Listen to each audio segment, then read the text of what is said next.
Hello guys. Hi. അപ്പം ഞാനിന്ന് നിങ്ങളുടെ അടുത്ത് ഒരു മൂവി റെക്കമെൻഡേഷൻ ചെയ്യാനായിട്ട് താല്പര്യപ്പെടുന്നു.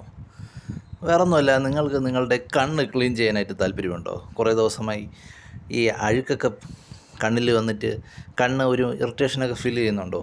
എങ്കിൽ കണ്ണ് ക്ലിയർ ചെയ്യാനായിട്ട് ഈ ഒരു മൂവി ഞാൻ നിങ്ങൾക്ക് സജസ്റ്റ് ചെയ്യാനായിട്ട് ആഗ്രഹിക്കുന്നുണ്ട്. ഇതൊരു ഫീൽ ഗുഡ് മൂവി എന്ന് പറയാം. ഇമോഷണലി ഒരു ഫീൽ ഗുഡ് മൂവി എന്ന് വേണമെങ്കിൽ പറയാം. ഒരു കന്നഡ മൂവിയാണ്. രത്നം പ്രപഞ്ച എന്ന് പറയുന്നൊരു കന്നഡ മൂവിയാണ്.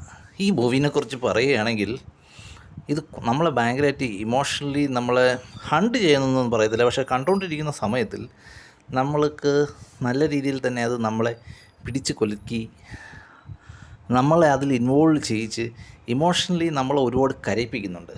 എന്ന് പറഞ്ഞതൊരു സാഡ് മൂവി എന്നും ഞാൻ പറയുന്നില്ല. ഈ മൂവിയുടെ ഇതിവൃത്തം എന്ന് പറയുന്നത് ഒരു അമ്മയും മകനും. അമ്മ എന്ന് പറയുന്നത് ഒരു ലൗഡായിട്ട് സംസാരിക്കുന്ന ഒരാളാണ്. അവൻ്റെ എല്ലാ കാര്യത്തിലും പോയി ഇടപെട്ട് ഇവൻ്റെ കല്യാണ കാര്യത്തിലൊക്കെ വന്ന് കുളമാക്കി ഇവനെക്കുറിച്ച് എല്ലാ കാര്യങ്ങളും അന്വേഷിച്ച് ഇവനെ ഭയങ്കരമായിട്ട് ഇറിറ്റേറ്റ് ചെയ്യുന്നതായിട്ട് ഇവന് തോന്നുന്നുണ്ട് ഇവൻ്റെ അമ്മ. ഇവനാണെങ്കിൽ ഇവൻ്റെ അമ്മ ആയതുകൊണ്ട് ഒന്നും പറയാനും പറ്റത്തില്ല. ഒരു ദിവസം ഇവൻ എന്തോ ഒരു കള്ളത്തരം ഫീൽ ചെയ്തു. അതെന്ന് പറഞ്ഞാൽ ഇവൻ്റെ ഒരു ആൽബം ഇവനെടുത്ത് മറിച്ച് നോക്കുമ്പോൾ അവൻ്റെ അമ്മ പെട്ടെന്നൊരു ഫോട്ടോ അവരൊരു കൈക്കലാക്കി. എന്നിട്ട് പറഞ്ഞു, അത് നീ പൊയ്ക്കോന്ന് പറഞ്ഞു. ഇവനെ പെട്ടെന്ന് അങ്ങ് പറഞ്ഞു വിട്ടു. പിന്നീട് ആ ഫോട്ടോ കീറിപ്പറഞ്ഞ് വേസ്റ്റ് കുട്ടയിൽ കിടക്കണമായിട്ടാണ് കണ്ടിട്ടുള്ളത്. ആ ആൽബത്തിൽ ഒരു സ്ത്രീ ഒരു കൊച്ചിനെ എടുത്ത് വെച്ചിട്ടുണ്ട്. അവൻ്റെ ഓർമ്മ ശരിയാണെങ്കിൽ അത് അവനാണെന്നാണ് അവൻ്റെ ഒരു വിശ്വാസം. അപ്പോൾ ഇവൻ എന്തോ ഒരു ദുരൂഹത അനുഭവപ്പെടുന്നുണ്ട്. പിന്നീട് ഇവൻ മനസ്സിലാക്കുന്നുണ്ട് ഇവനെ വളർത്തിക്കൊണ്ട് വന്ന ഇവൻ്റെ അമ്മയല്ല യഥാർത്ഥ അമ്മ എന്നുള്ളത്. ഇവൻ്റെ അമ്മ വേറെ എവിടെയോ ആണ് യഥാർത്ഥ അമ്മ. അവസാനം ഇവൻ അവൻ്റെ കാര്യങ്ങളൊക്കെ ചോദിക്കും. ഇവനൊരു അനിയനുമുണ്ട്. ഈ അമ്മയുടെ ഒറിജിനൽ മോനാണ്. ആളൊരു കല്യാണമൊക്കെ കഴിഞ്ഞ് കുടുംബമായിട്ട് ജീവിക്കുന്നു. ഇപ്പോൾ ഇവനാണ് കല്യാണം നോക്കുന്നത്. ഒന്നും സെറ്റാകുന്നില്ല. ഇവൻ്റെ അമ്മ മുടക്കുന്നത് പോലെയൊക്കെ അവന് ഫീൽ ചെയ്യുന്നുണ്ട്. പക്ഷേ അല്ല, ഇവൻ്റെ അമ്മ ഇവനൊരു ബെസ്റ്റ് ഒരു പെൺകുട്ടീനെ കണ്ടെത്താനായിട്ട് ശ്രമിക്കുന്നുണ്ട്. ജാതകം ചേരണം, എല്ലാം ചേരണം. പക്ഷേ ഇവൻ എങ്ങനെയെങ്കിലും ഒന്ന് കെട്ടിയാൽ മതി എന്നുള്ളൊരവസ്ഥയാണ്. അത് നിങ്ങൾക്ക് പറഞ്ഞാൽ മനസ്സിലാവും മിക്ക ഭൂരിഭാഗം ആണുങ്ങൾക്ക്. അപ്പോൾ ഇവൻ്റെ ഈ ഒരു അവസ്ഥയിൽ ഇവന് കല്യാണം കഴിക്കാൻ പറ്റുന്നില്ല. അപ്പോൾ ഈ ഒരു സ്ഥിതി എന്ന് പറയുന്നത് ഇവൻ്റെ അമ്മ ഒരു ഭാഗഭാക്കാണ് ഇതിൽ. അങ്ങനെ ഇവനാണെങ്കിൽ ഇവൻ്റെ അമ്മയോട് ചോദിക്കും, എൻ്റെ യഥാർത്ഥ അമ്മ ആരാണ്, ഒന്ന് പറഞ്ഞു തരാനായിട്ട്. അപ്പോൾ അവർ കാര്യങ്ങളൊക്കെ പറയും, നീ എൻ്റെ മോനാണ്, നിന്നെ വളർത്തിയത് ഞാനാണ്. ഞാൻ ഒരു ഡിസ്ക്രിമിനേഷനോ ഒരു വേർതിരിവോ ഒന്നും കാണിച്ചിട്ടില്ല. നീ വന്നതിന് ശേഷമാണ് ഇളയവന ഉണ്ടായത്. അതിനുശേഷം നിനക്ക് തോന്നുന്നുണ്ടോ ഞാൻ എന്തെങ്കിലുമൊക്കെ ശ്രദ്ധക്കുറവ് കാണിച്ചിട്ടുണ്ടെന്ന്? അപ്പോൾ അവൻ പറയും, നിങ്ങൾ ശ്രദ്ധ കുറവല്ല, ശ്രദ്ധ കൂടുതലുണ്ടെങ്കിലേ ഉള്ളൂ. അതിപ്പോഴും നിങ്ങൾ കാണിച്ചുകൊണ്ടിരിക്കുകയാണ്, ഇതുവരെ വിട്ടിട്ടില്ല എന്ന് പറയും. എന്നിട്ട് അവൻ പറയും, ഞാൻ എൻ്റെ യഥാർത്ഥ അമ്മയെ അന്വേഷിച്ച് ഇറങ്ങുകയാണെന്ന് പറഞ്ഞിട്ട് അവനങ്ങ് ഇറങ്ങും. ഇവനൊരു അന്തവും ഇല്ല കുന്തവും ഇല്ല. അപ്പോൾ ഇവനെ സഹായിക്കാനായിട്ടൊരു റിപ്പോർട്ടറുണ്ട്. ആ പെണ്ണുമ്പിള്ള ഈ പഴയ ഈ കാണാതായ പിള്ളേരുടെ അച്ഛനും അമ്മയൊക്കെ തിരക്കി ഇറങ്ങിയൊരു ആളാണ് ആ ഒരു കുട്ടി. പുള്ളിക്കാരത്തി ഒരു ഓർഫണാണ്. പുള്ളിക്കാരത്തിയെ വേറെ ആളാണ് എടുത്ത് വളർത്തിയത് എന്നാണ് പുള്ളിക്കാരത്തി പറയുന്നത്. പുള്ളിക്കാരത്തി ഒരു റിപ്പോർട്ടർ ആയതിനു ശേഷം ഈ പഴയ ന്യൂസൊക്കെ തപ്പിപ്പിടിച്ച് അന്വേഷണം നടത്തുന്ന ഒരു ഇൻവെസ്റ്റിഗേഷൻ ജേർണലിസ്റ്റ് അവൾ ഇവനെ സഹായിക്കാനായിട്ട് ഇറങ്ങിത്തിരിക്കുന്നുണ്ട്. അവളാണ് ഇവൻ്റെ അടുത്ത് ഈ കാര്യങ്ങളൊക്കെ പറയുന്നത്. ഇവൻ്റെ അമ്മ യഥാർത്ഥ അമ്മ അതല്ല എന്നുള്ള കാര്യങ്ങളും പിന്നെ ഇവൻ്റെ ഒരു സഹോദരിയെക്കുറിച്ചുള്ളൊരു സൂചനകളെല്ലാം കൊടുക്കുന്നുണ്ട്. അപ്പോൾ ഇവൻ്റെ സഹോദരി കാശ്മീരിൽ എവിടെയാണ്. അങ്ങനെ ഇവൻ്റെ സഹോദരി അന്വേഷിച്ച് ഇവർ രണ്ടുപേരും കൂടെ കാശ്മീരിൽ പോകും. ഇവക്ക് എന്തിൻ്റെ കിഴപ്പാണെന്ന് എനിക്ക് മനസ്സിലായില്ല. അവളൊരു ഇൻവെസ്റ്റിഗേഷൻ ജേർണലിസ്റ്റ് എന്നൊക്കെ പറഞ്ഞിട്ട് ഇവൻ്റെ കൂടെ അങ്ങ് പോവും. അങ്ങനെ ഇവരങ്ങനെ കാശ്മീരിൽ ഇവൻ്റെ സഹോദരിയെ കണ്ടെത്തി. അപ്പോൾ അവർ ഒരു ദരിദ്രം പിടിച്ച ജീവിതമാണ് ജീവിക്കുന്നത്. അങ്ങനെ ഒരു കച്ചവടക്കാരനാണ് ഈ പെൺപിള്ളേര എന്ന് പറഞ്ഞാൽ ഇവൻ്റെ സഹോദരിയുടെ ഹസ്ബൻഡ് എന്ന് പറയുന്നത്. അപ്പോൾ ഇവർ അവരൊരു ചെറിയ വീട്ടിലിങ്ങനെ താമസിക്കും. അപ്പോൾ ഇവനാണെങ്കിൽ പറയാൻ പോകും. പിന്നെ ഇവൻ്റെ ഇമോഷൻ കാരണം ഇവന് പറയാനായിട്ട് സാധിക്കുന്നില്ല. ഞാനിതിപ്പോൾ നിങ്ങളത് പറയുമ്പോൾ ചെറിയൊരു കോമിക് ഫീൽ തോന്നുന്നുണ്ടെങ്കിൽ അതല്ല. സിനിമ കാണുമ്പോൾ ഭയങ്കരമായിട്ട് നമ്മൾ ഇമോഷണലി ഇതിലോട്ട് വല്ലാത്ത ഇതിലായിപ്പോവും. അവസാനം ഇവൻ്റെ സഹോദരിയുടെ അടുത്ത് ഇവനാണ് അവരുടെ അനിയനെന്ന് പറയാനായിട്ട് പോകുന്ന ഒരു സമയത്ത് ഇവളെ യഥാർത്ഥം എന്ന് പറഞ്ഞാൽ ഇവളെ എടുത്തു വളർത്തിയ ആളുടെ മകൻ വന്നിട്ട് ഇവളുടെ അനിയൻ അതെന്ന് പറഞ്ഞാൽ ഇവളുടെ വളർത്തച്ഛൻ്റെ മോൻ വന്നിട്ട് ഇവളുടെ അടുത്ത് ഇങ്ങനെ അടി വയ്ക്കും. നിങ്ങൾ മര്യാദയ്ക്ക് എനിക്കെതിരെ കൊടുത്ത കേസ് പിൻവലിക്കണം, ആ സ്വത്തിന് എനിക്ക് അവകാശമുണ്ട്, അതെനിക്ക് കിട്ടിയേ പറ്റത്തുള്ളൂ എന്ന് പറയും. അപ്പോൾ അവൾ പറയും, അതൊന്നും പറ്റത്തില്ല, ഞങ്ങൾ വളരെ ദാരിദ്ര്യത്തിലാണ് ജീവിക്കുന്നത്, ആ സ്വത്തിന് എനിക്ക് അവകാശമുണ്ട്, നീ ഇതുവരെ ഉള്ള എല്ലാം നശിപ്പിച്ചിട്ടേ ഉള്ളൂ, എൻ്റെ അച്ഛൻ്റെ സ്വത്തിന് എനിക്ക് അവകാശമുണ്ടെന്ന് പറയും. അപ്പോഴാണ് ഇവൻ കയറി പറയണത്, നിങ്ങൾ അവൻ്റെ സഹോദരിയല്ല, നിങ്ങൾ എൻ്റെ സഹോദരിയാണ്, നിങ്ങളുടെ യഥാർത്ഥ അമ്മ വേറെയാണ്. അപ്പോഴേക്ക് ഇവളെ അനിയൻ ചോദിക്കും, എന്തെന്നു പറഞ്ഞത്, ഒന്നുകൂടെ ഒന്ന് പറയുമോ? അപ്പോൾ ഇവൻ കാര്യങ്ങളൊക്കെ വിശദമായിട്ട് പറയും. അപ്പോൾ അവൻ്റെ സഹോദരി ചോദിക്കുക, എടാ നേറി, നിനക്ക് വല്ല കാര്യമുണ്ടാടാ ഇത് ഇപ്പം ഇവിടെ വെച്ച് പറയേണ്ടത്? ആ ചെറുക്കൈ ഉള്ള എല്ലാം വിറ്റ് തൊലച്ചിട്ട് ബാക്കിയുള്ള സ്വത്തും കൂടെ തൊലയ്ക്കാനുള്ള പരിപാടി ഇരിക്കുകയാണ്. ഞാനിവിടെ അവിടെ പട്ടിണി പരിപാടിയായിട്ട് കഴിഞ്ഞിട്ട് ഞങ്ങൾക്ക് അത് വിറ്റിട്ട് വേണം വല്ലതൊക്കെ ഒരു ഷോപ്പൊക്കെ തുടങ്ങാനായിട്ട്, അതാടാ നീ തൊലച്ചത്. അപ്പം എന്നിട്ട് ഇവളാണെങ്കിൽ മറ്റേ അനിയൻ്റെ അടുത്ത് സെൻറ്റ് ഡയലോഗ് അടിക്കും, നിനക്കറിയത്തില്ലേ നിനക്ക് കൊച്ചു കാലത്ത് പാപ്പ വായിച്ചു തന്നത്, എന്നിട്ടാണോ നീ ഇങ്ങനെ ചെയ്യുന്നത്? അവൻ ഒന്ന് പോ ചേച്ചി എന്ന് പറഞ്ഞിട്ട് അവരാണെങ്കിൽ ഇറങ്ങിയൊക്കെ പോകും. നിങ്ങളെൻ്റെ ചേച്ചിയല്ല, എനിക്ക് നീ കേസും വേണ്ട, ഒരു തേങ്ങയും വേണ്ട, ഞാൻ ഇപ്പം തന്നെ ആ സ്വത്ത് കൊണ്ട് വിൽക്കാൻ പോകണമെന്ന് പറഞ്ഞിട്ട് അവൻ ഇറങ്ങിയൊക്കെ പോകും. അപ്പോൾ ഇവരാണെങ്കിൽ അവനെ ഇങ്ങനെ അവനെ ഇങ്ങനെ ദയനീയമായിട്ട് നോക്കിയിട്ട് പറയും, നിനക്ക് വല്ല കാര്യം ഉണ്ടായിരുന്നോടാ, ഞാൻ ഇവിടെ മനസ്സമായത്തോടല്ലടാ ജീവിച്ച് പോയിക്കൊണ്ടിരിക്കണമെന്ന് അവരുടെ അടുത്ത് ചോദിക്കും.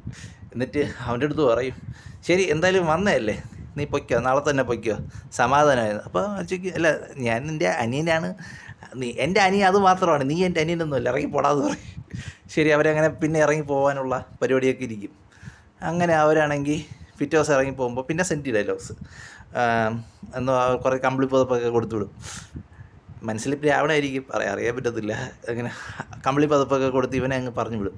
അപ്പോൾ എന്നിട്ട് പോണതിന് മുന്നേ ഒരു കാര്യം പറയും, നമ്മൾ രണ്ടുപേരല്ല, ഇനി ഒരാളും കൂടെ ഉണ്ടായിരുന്നു, അയാൾ, അതായത് നമ്മളുടെ രണ്ടുപേരുടെ ഇളയ ഒരു സഹോദരൻ. അപ്പോൾ ഇവ ഇങ്ങനെ ഞെട്ടിപ്പോവും, ദേവിയേ.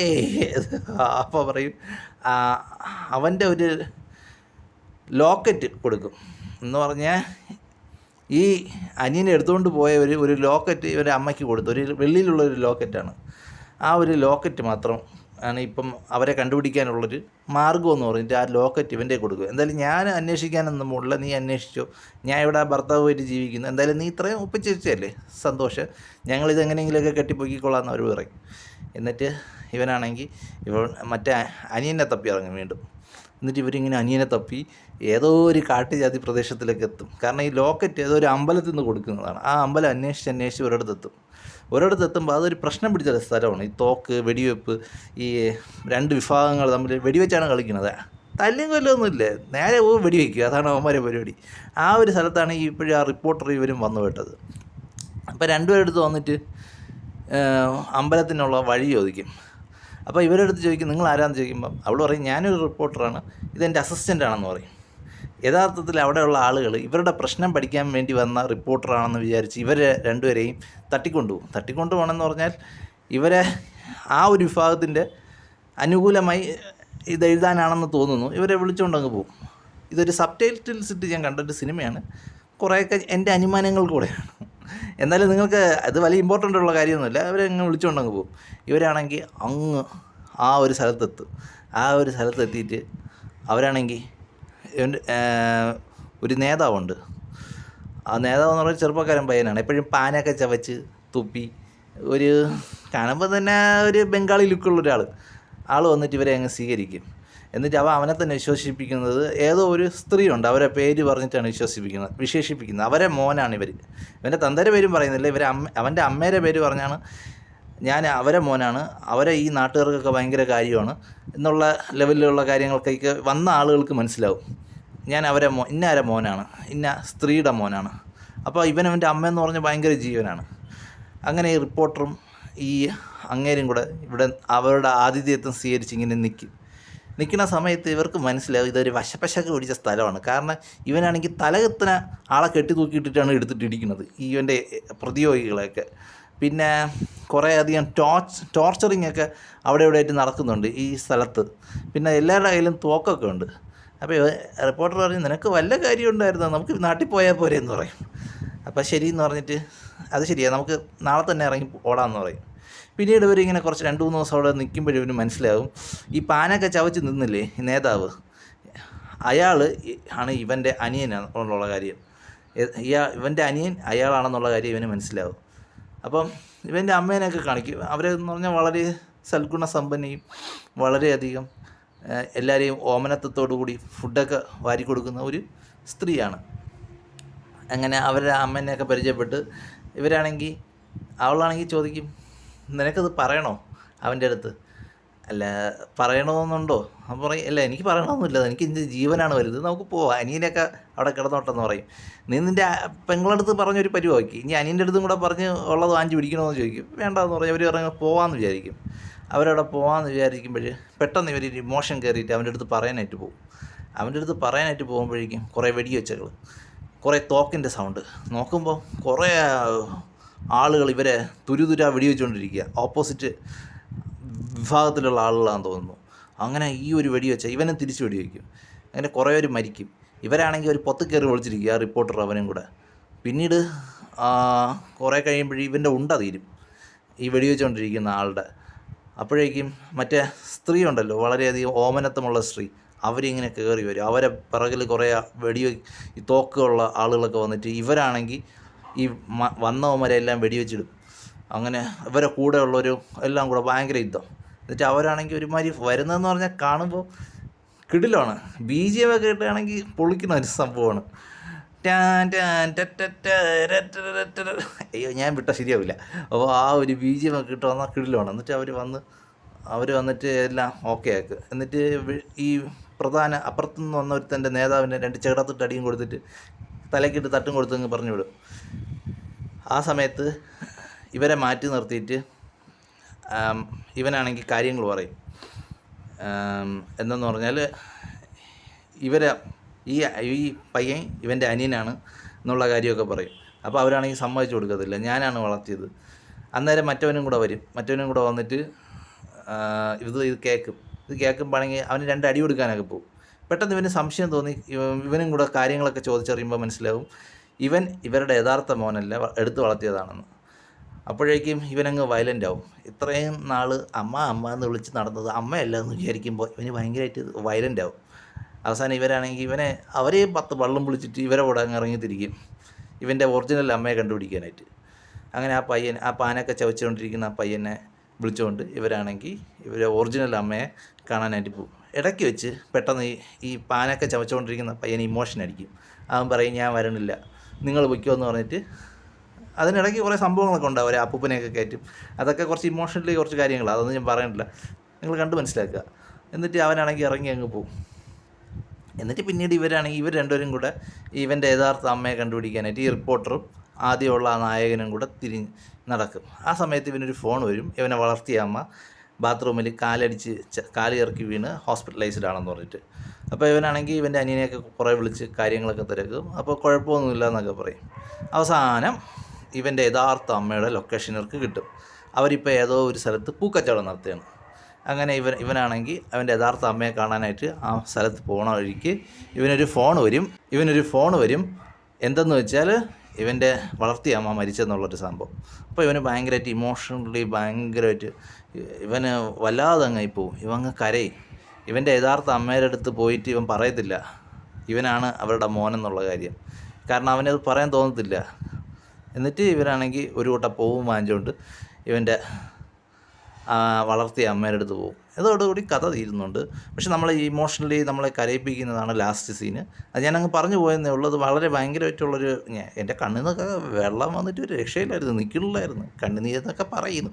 പക്ഷെ കണ്ണൊക്കെ അതോടുകൂടി കുറച്ച് പൊടിയൊക്കെ ഉണ്ടായിരുന്നു, അതൊക്കെ മാറിക്കിട്ടി. ഇതൊന്ന് കണ്ടു നോക്കുക നിങ്ങൾക്ക്. ഇത് it is not an everybody's cup of tea, but എല്ലാവർക്കും ഉള്ളൊരു സംഭവമായിരിക്കത്തില്ല. ഈ ഫീൽ ഗുഡ് ഇമോഷണലി കണക്റ്റഡ് ആവുന്ന സിനിമകൾ കാണണമെന്ന് ആഗ്രഹമുള്ളവർ കാണുക, അല്ലാത്തവർക്ക് ഞാൻ റെക്കമെൻഡ് ചെയ്യുന്നില്ല. അല്ലാതെ ഫണ്ണായിട്ടുള്ള മൂവീസൊക്കെ ഉണ്ട്. ഓരോരുത്തർക്കും ഓരോ ടേസ്റ്റാണല്ലോ. എനിക്കിത് കണ്ടപ്പോഴേ ഇഷ്ടപ്പെട്ടു, വൺ ടൈം വാച്ചബിളായിട്ട് തോന്നി. നമ്മളെ ഹാണ്ട് ചെയ്യുന്നൊന്നുമില്ല. ഇമോഷണലി ആയിട്ടുള്ളൊരു സംഭവം അപ്പോൾ കണ്ടു, അപ്പോൾ കഴിഞ്ഞു. നമ്മളെ ഭയങ്കരമായിട്ടൊന്ന് അമ്മ എന്ന് പറയുന്നൊരു വികാരമാണല്ലോ. അപ്പോൾ ആ ഒരു കാര്യം നമ്മളുടെ ജീവിതത്തിൽ അമ്മ എന്ന് പറയുന്നത് ആ ഒരു ഇമോഷണലി കണക്ട് ചെയ്യുന്ന ഒരു കാര്യങ്ങൾ വരുമ്പോൾ എന്തായാലും സ്വാഭാവികമായിട്ടും മനുഷ്യൻ കരഞ്ഞു പോകും. അതിൻ്റെ കുറച്ച് കാര്യങ്ങളൊക്കെ വരുന്നുണ്ട്. അപ്പോൾ നിങ്ങളൊന്ന് കണ്ടു നോക്കുക. എൻ്റെ വീഡിയോസ് ഇഷ്ടമായെങ്കിൽ നിങ്ങൾ ഇഷ്ടപ്പെടുക. അത്രയും പറഞ്ഞുകൊണ്ട് ഞാൻ നിർത്തുന്നു. അടുത്തൊരു വീഡിയോ ആയിട്ട് വരുന്നത് വരെ ബൈ.